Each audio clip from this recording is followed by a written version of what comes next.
All right. So this young minister was preparing to preach his first sermon, so he asked an experienced pastor for advice on how to begin his sermon. Start with an illustration that'll really grab their attention, the old preacher said. He said, for example, you could say, some of the best years of my life were spent in the arms of a woman who was not my wife. And he smiled at the young pastor's shock, and he said, that woman was my mother. And so the next Sunday, the young pastor was nervously clinging to the pulpit and about to start his first sermon, and he started strong. He said, some of the best years of my life were spent in the arms of a woman who was not my wife. And he was so pleased when he saw the positive reaction. Then he became panic-stricken, and he blurted it out, but for the life of me, I can't remember who she was. This morning, I want to talk about the freedom, the joy, and the power that comes with being true to yourself. How many people have ever had a time in your life where you were not true to yourself? How many people ever had a time where you let how someone reacted or how you thought they would react affect your decision about not doing something you really wanted to do? And how many people have ever felt stuck and not as free and as empowered in a particular situation that you were in? Anybody have that experience? Today we are in week 5 of our 6-week Songs of Life series. I think we always have a lot of fun in this because we love music. And we all have favorite songs. We all have songs that got us through a difficult time, or songs that help us reflect and remember the good old days. I mean, we have all kinds of great songs that we love, and that's what makes this extra fun. Week 1, we did Help by the Beatles. Week 2, the Redemption Song by Bob Marley. Week 3, Eric Clapton's Tears in Heaven. Last week, we looked at Bob Seger's Against the Wind. Today, I picked a fun, feel-good song, Sultans of Swing, a 1977 hit written by Mark Knopfler. And Knopfler and his brother and 2 other members just started their group, Dire Straits. And so this was on a rainy night that he took some shelter in this bar, this pub, that was nearly empty.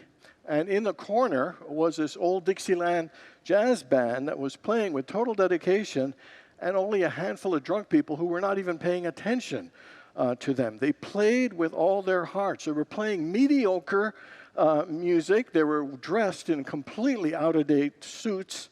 And at the end of their performance, the singers said, "Good night. It's time to go home. We are the Sultans. We are the Sultans of Swing." And Knopfler was quite amused at how such an average band could have such a grandiose choice in what the name of their band was. And he was so inspired, he went home and he started writing this song in honor of those passionate musicians that were playing for the love of music, even though nobody was really listening. He was so impressed with their spirit, with their attitude and their outlook, so much more than their music. And I love how this band, the Sultans of Swing, inspired a song called The Sultans of Swing that really kicked off and launched the career of Dire Straits.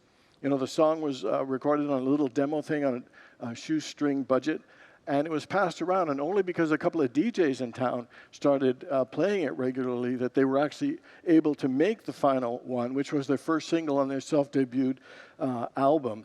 And it had worldwide success, and it really launched their career. I love how they called themselves Sultans, which is an Arabic word for ruler, power, authority, all these. It was an emperor. I mean, it was a pretty powerful name that did not seem to fit them. And I loved how audacious and courageous they were in calling themselves the Sultans of Swing. Usually getting a great title like that would be like Elvis Presley is known as the king of rock and roll. Michael Jackson is the king of soul. James Brown, the king of rock, the king of pop, right?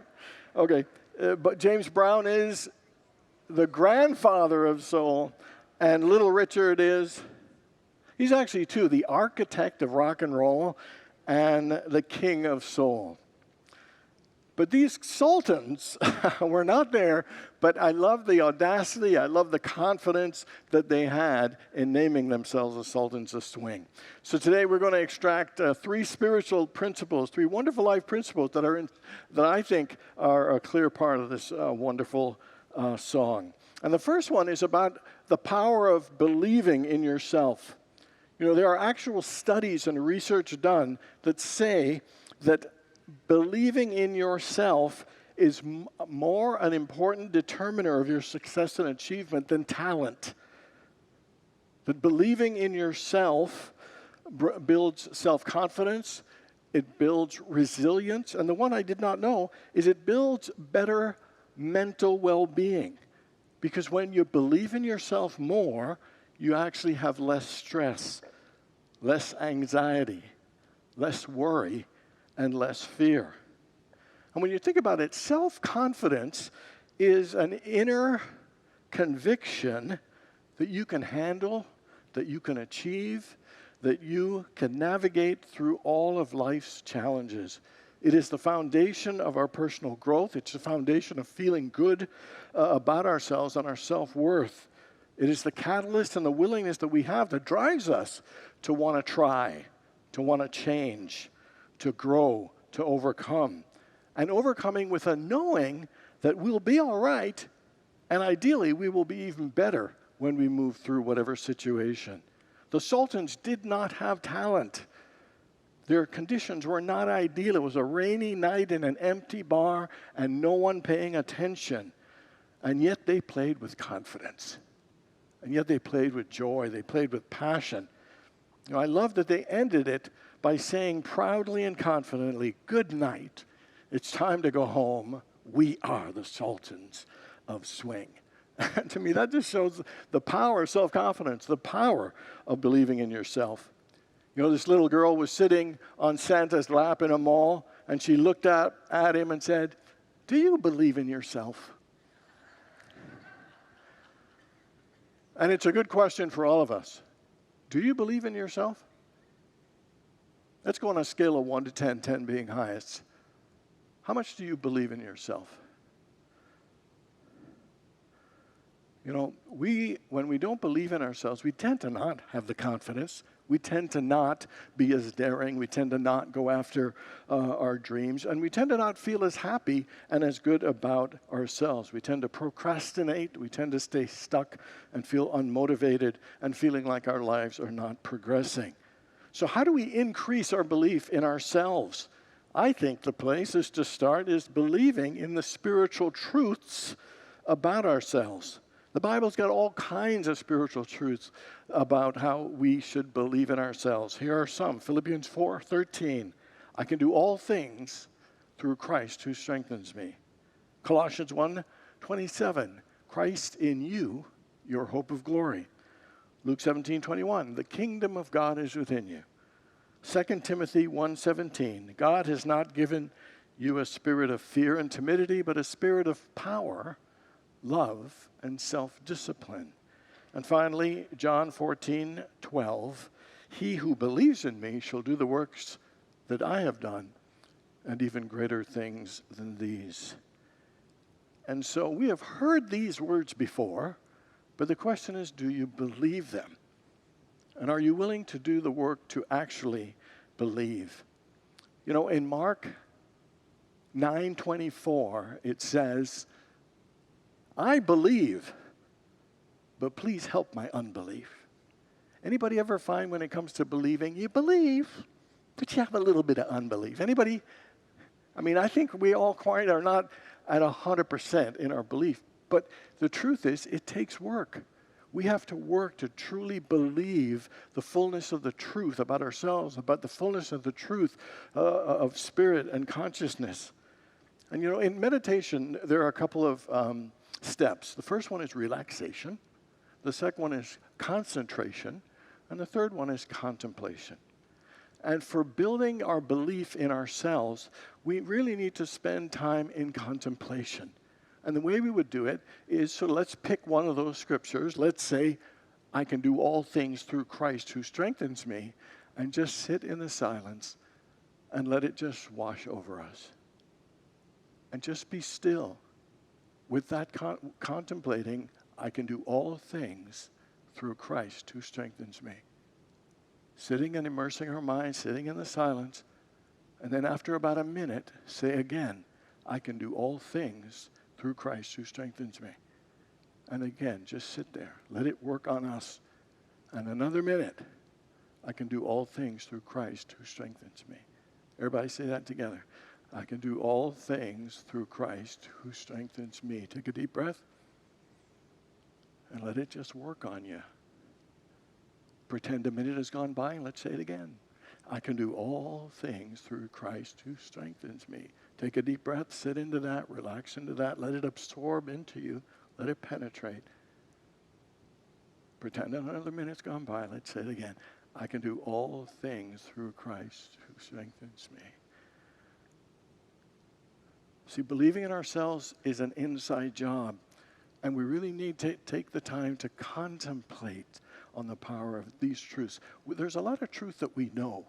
There's a lot of truth that we've heard, but some of these truths we haven't allowed to fully penetrate and truly become a part of our consciousness and our mindset and our belief system as fully as they can be. This is important work.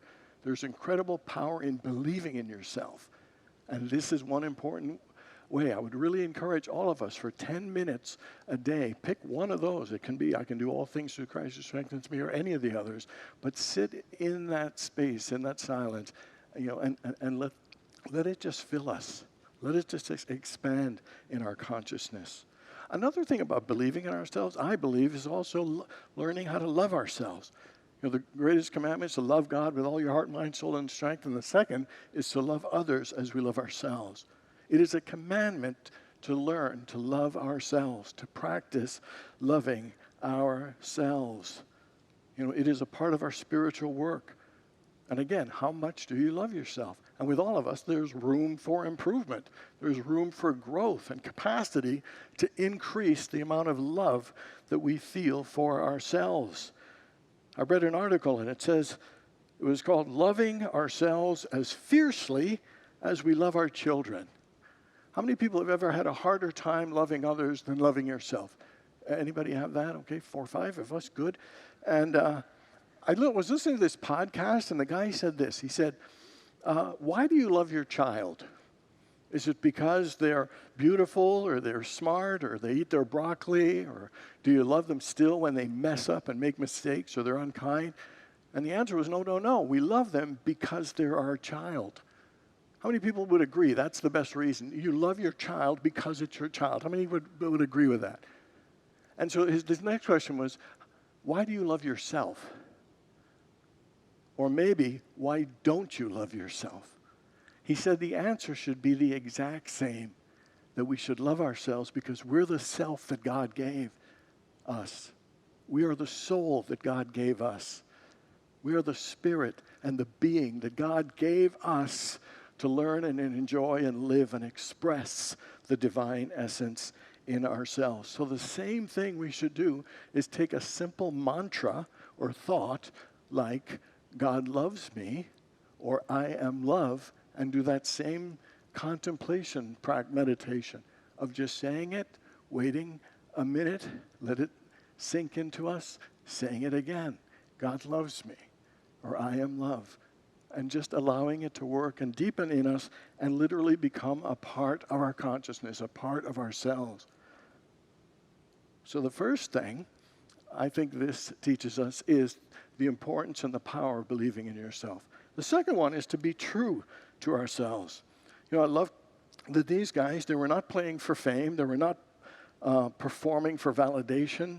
They were just expressing the music that was within them. They weren't looking for fulfillment. They were looking for fulfillment. They weren't looking for fans. They weren't looking for fame. They were just looking to express the music that was in them, and they were being true to themselves. Let's look at a couple of the verses. It says, check out Guitar George. He knows all the chords. Mind its strictly rhythm. He doesn't want to make it cry or sing. And what he's saying is he only wants to play rhythm. He doesn't want to do the wild solos that he just wants, all that glamorous stuff, all that harder stuff. He just wants to play rhythm. And that's him being true to himself. One of the things with us as human beings, we think being true to ourselves that we should always be bigger, better, more famous, richer. I mean, we always think that more is better when it comes to being true to ourselves. I mean, the second guy, Harry, doesn't mind if he doesn't make the scene. He's got a daytime job. He's doing all right. He can play the honky-tonk like anything, saving it up for Friday night. And so this guy, he's feeling like, I'm doing great. I got a job. So he's enjoying the side gig of music, and it feels balanced to him. He knows he can play great, but he doesn't want to do it till the weekend. I mean, like that's the job, the way he is being true to himself. We always think being true to yourself is always got to be bigger, famous, more money, more this, more that. Let me give you an example. Jay Leno loved cars. He still loves cars, though I know he loves cars. He's got a car show thing. When he was a teenager, he worked as a mechanic in a mechanic shop. A guy with 10 cars came that were classic cars, and all the mechanics were having lunch, and the one guy said, wouldn't you like to be the private mechanic for the guy that owns those 10 classic cars? And Leno said, no, I'd like to be the rich guy that owns those 10 cars. And so my question is, which one was right? Who was being more true to themselves? They both were. It isn't better that Leno decided. That's what Leno was called to. That was true for him. That was his soul was calling. And the guy who wanted to be a mechanic, that's what his soul was calling. Everyone always thinks it needs to be bigger, higher, faster, more. And it's what's right for your soul. It's what is feeling right for you, what you came here to do, what you came here to express, what you came here to make a difference as. Anybody see the Michael Jackson movie? I just saw it on Friday night. I thought it was pretty cool. One thing I did not know is that Michael Jackson was into affirmations, but they subtly put it throughout the movie 2 or 3 times. So the first time he was recording, his affirmation was, I am confident, I am beautiful, I am the greatest singer in the world. And then his dad was a little controlling and abusive, and on his mirror, people put Post-it notes on the mirror. One of his said, find your voice. And they would go to the mirror once in a while, and you'd see more and more Post-it notes.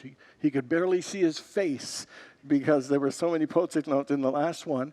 He had one where he showed he was writing in a book, and it was, I am here to be creative. And then his new agent, he said very, very clearly, he said, I want to create the greatest selling album in history.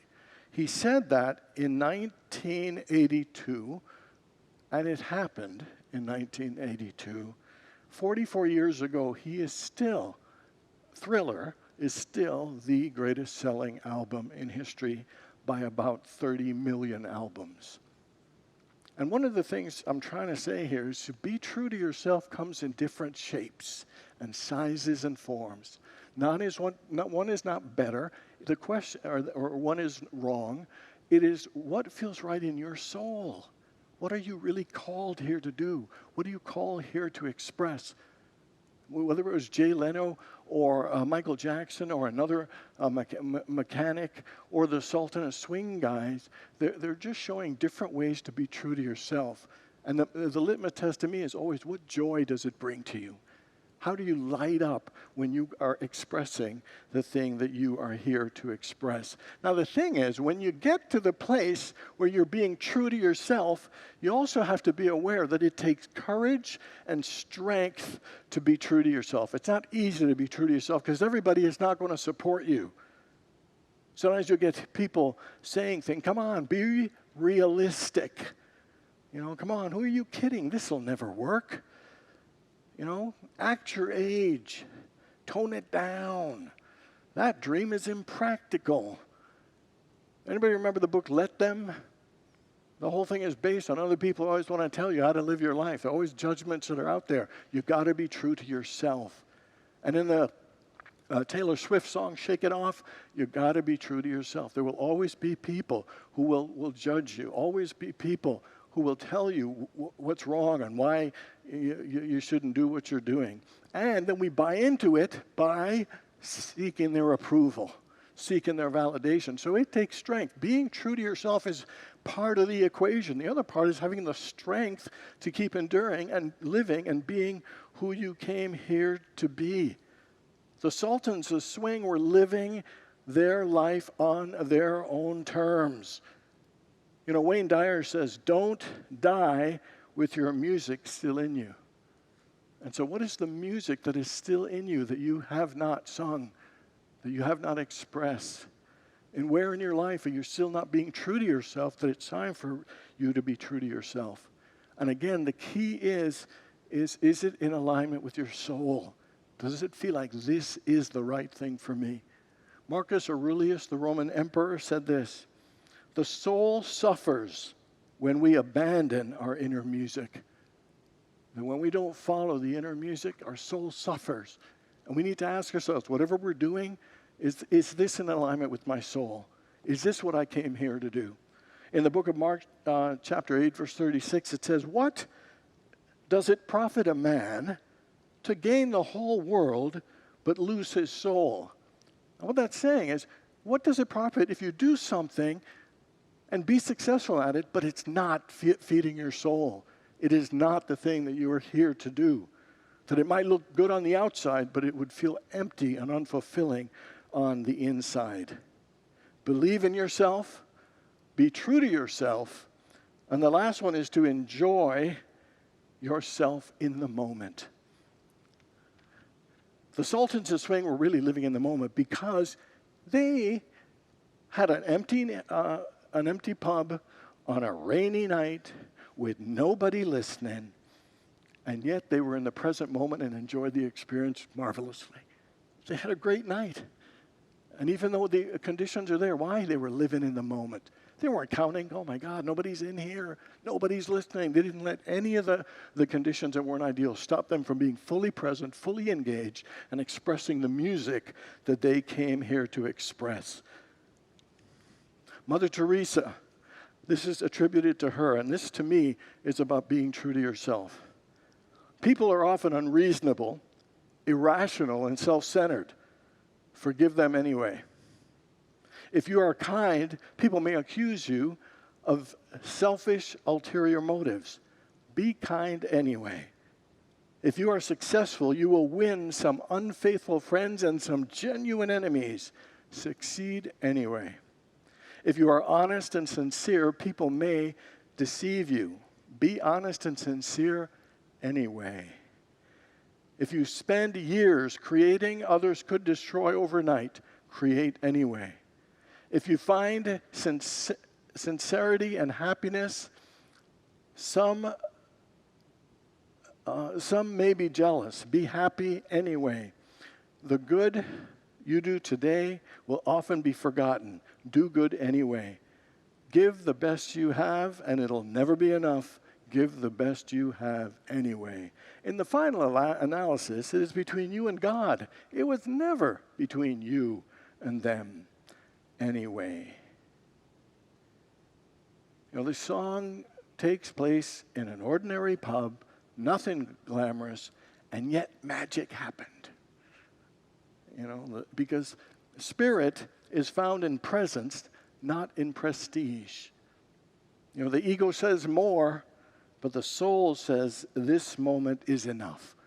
And so another practice for us is to practice sacred noticing. You know, like notice the sound of laughter today. Notice sunlight through a window. Notice a kind word. Notice your morning coffee tomorrow. Notice music. Notice silence. And we aren't here just to survive. We are here to play the incredible music that God has already placed within us. And it's not saying things like, oh, we'll do it when that happens. We'll do it when we make enough money. We'll do it when, the fall comes. It is living every moment because it's available every moment. That magic is there at every moment of our lives if we are present to it to enjoy and experience it.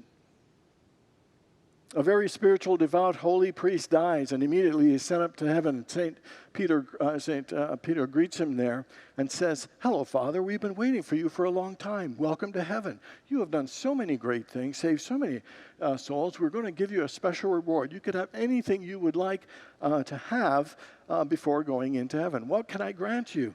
And the priest said, "Hey, well, I've always been an admirer of the Virgin Mother, so I would love to have a talk with her." And St. Peter nods his head, and shazam, the Virgin Mother is right there. And the priest says, "Mother, I've always been an admirer of yours.